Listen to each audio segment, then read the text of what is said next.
This cabinet meeting held earlier today, the PM accused the opposition of being guilty and acting against women by refusing to support the Women's Reservation Bill. He termed the opposition stance a mistake and warned it would have to pay a political price in the future.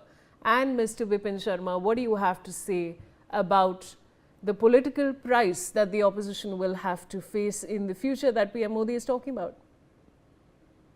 You see, as far as the Home Minister is concerned, he sent out a very strong message and a very clear-cut message that one value, one vote.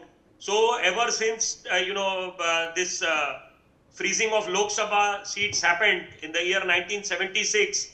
So as far as NDA is concerned, they made their stance amply clear that this freeze must be done away with. And this is the reason why they're talking about delimitation. And when the moot point here is that when the Home Minister, none other than the Home Minister, has given a full-fledged assurance to all the members of the House that all states would get a fair, proportionate share, then why, this kind of a apprehensive stance on the part of the opposition as far as the delimitation is concerned? One can understand that they have raised their concern about the share of the southern states going down. But then when the Home Minister has given this assurance, so I think that has to be taken on its face value, given the fact that it is, these facts were stated in the, the biggest temple of democracy.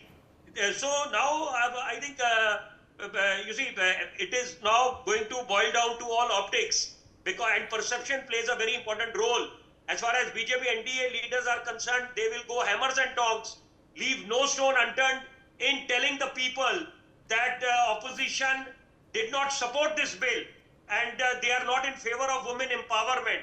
And as far as the opposition is concerned, they would also, go the full throttle and try to pitch as if the government, the NDA, the BJP especially, was trying to redraw the electoral map and they were not bothered about the OBCs. But then I think the people of the country are way too sensible, wise, and they can understand, because let us not forget that what the Prime Minister said a few years ago when he was asked about the most unique, distinctive facet about India. He said, India, what sets India apart from the other nations is that we, here in India, we are known for women-led development. So I think that speaks volumes about the importance of women empowerment. And if we are to realize our very ambitious goal, vision of Viksit Bharat 2047, then there is no doubt that women of the country will have to play a very pivotal role, and they have to be given more prominent roles and responsibilities. And mere lip service is not going to suffice. Actions speak louder than words.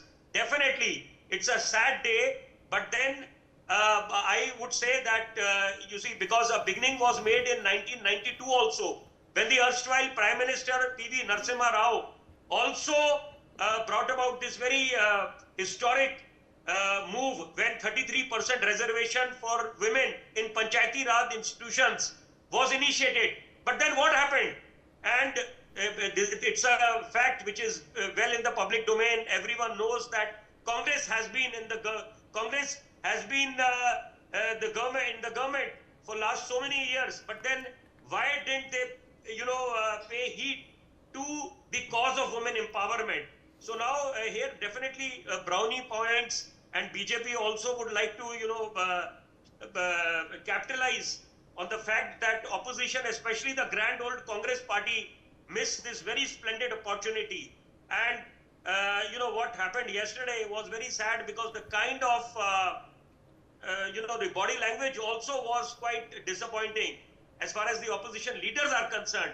Because what we expected is, a debate on very substantial issues where strong assertions had to be made.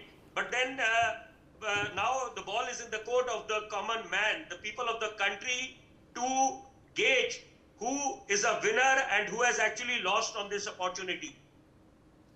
All right, I'll come back to you, Mr. Sharma. Now, according to sources, the PM also emphasized the message that the opposition holds a negative mindset towards women must be taken into every village across the country.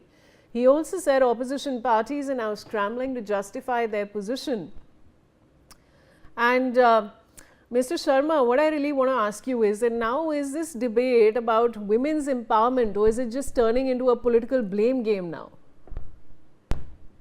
Well, no second thought, because unfortunately that is the grim reality of the day, that it all, boils down to the political slugfesting and then allegations, counter allegations, consuming the very precious time, and at the end of the day the common man has to bear the brunt. But then I think someone has to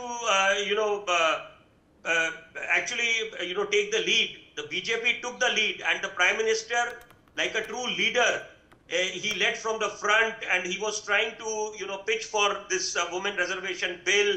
And then, of course, because as far as the opposition is concerned, they were saying that if you actually are concerned about women reservation, then do the reservation within this 543 figure mark. But then the moot point here is that now in the coming days, we'll see more of this, the fierce slugfesting, the war of words, and everyone trying to portray as if they are opposed to the concept of women empowerment. And opposition, went a step ahead when they said that the Prime Minister and the NDA leaders are actually, on the pretext of empowering women, they want to actually, give way to the delimitation and then, fulfill their political ambitions. So I think now it is all going to be, very keenly watched now the next few days, because, and of course, tonight's PM's address to the nation will hold paramount significance, because let us not forget that when elections started in these 4 states and the Union Territory, then on the election day, the Prime Minister made a very, very important address, and he said that he was talking about this woman reservation, its significance.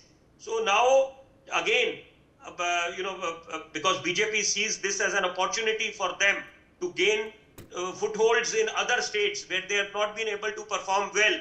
So they want to send a message loud and clear today. And this, we expect that it would be on the expected lines, that the Prime Minister would say that they left no stone unturned in actually, giving this bill a reality, but then the opposition failed them. Right, Mr. Sharma. And in fact, Priyanka Gandhi called it a victory for democracy.